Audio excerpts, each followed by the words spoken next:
आज जिस तरह तुम दिन की शुरुआत कर रहे हो, मुझे इस बात से खुशी है कि तुम हर्षोल्लास के साथ शुरुआत कर दिए हो।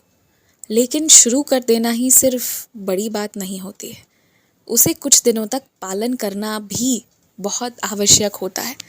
तभी जाकर तुम इस हर्षोल्लास के साथ शुरू की गई चीज़ का उद्देश्य तक पहुंच पाओगे। तो ध्यान रखना, जो अच्छी चीज़ें तुमने शुरू की है इसे तुम्हें बरकरार रखना है।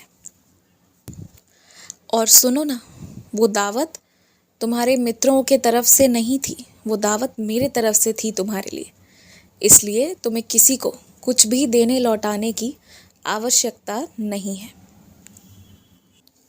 तुम सुबह नाश्ता लगाने जाते हो तो जिस थाली में सबको परोसते हो, गौर से उस थाली को आज देखना। वो साफ से धुली हुई नहीं भी हो सकती हैं, और जो धोता है ना उसे टोकना ज़रूर, क्योंकि तुम्हारे साबुन तो पूरे लगते हैं मगर सफाई नहीं होती है। तो इस वजह से टोक ज़रूर देना, ताकि आगे से इस तरह गंदगी भरा काम ना किया जाए। क्योंकि तुम यही खाते हो और इसी में भोग भी लगाते हो, तो अच्छे से ध्यान देकर देखना, सारी थालियों को देखना और सारे बर्तन देखना जो धोकर रखे गए हों, और जिन जिन चीज़ों में गलत हो ना वो सब निकाल कर पुनः धोने के लिए रख देना।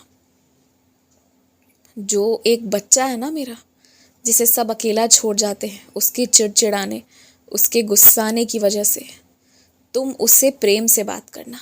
और कोई भी तुम्हें भड़काने की कोशिश करे तुम मत सुनना, तुम प्रेम से बात करना। क्योंकि कुछ लोग जो बाहर से बहुत कर्कश बोलते हैं, बहुत कड़वी वाणी बोलते हैं, बहुत बुरे बन के रहते हैं ना, वो इस वजह से भी क्योंकि वो हमेशा सच बोलते हैं और सच का ही साथ देते हैं, और अधिकांश वक्त वो मौन रहते हैं। इस वजह से भी ऐसा होता है। तुम देखना, तब तुम स्थिति को बेहतर समझ पाओगे। तुम्हारे घर के जो जल के स्रोत में खराबी आई है, दिक्कत आई है ना, उसकी आधे के आधे दाम में वो चीज़ ठीक हो जाएगी।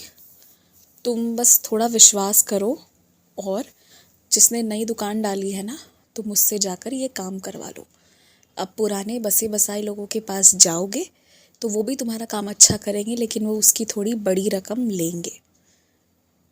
तो ये बात तो है। और जो नए लोग हैं वो अभी नई नई शुरुआत कर रहे हैं, इसलिए वो रकम उतना नहीं लेंगे। लेकिन मेरे तरफ से आश्वस्त रहो, वो गड़बड़ काम करके नहीं देंगे तुम्हें। तुम्हारा काम बहुत अच्छा हो जाएगा। हर महीने, हर एक महीने 500 या 1000 रुपये, जितना तुमसे बन पड़े, 200 या 100 रुपये, चाहे 500 चाहे 1000 रुपये, ये पहले निकाल दो पूजा का सामान लाने के लिए। और उतना ही, जितनी राशि पूजा के सामान के लिए निकाल रहे हो, ठीक उतनी ही राशि निकालो तुम किसी को अन्नदान के लिए, या किसी को राशन देने के लिए, या किसी भी ज़रूरतमंद को दवाई के लिए, या कोई भी तरह की सहायता के लिए।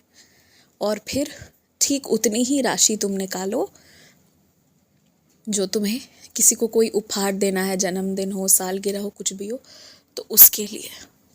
और ये काम हर महीने करो।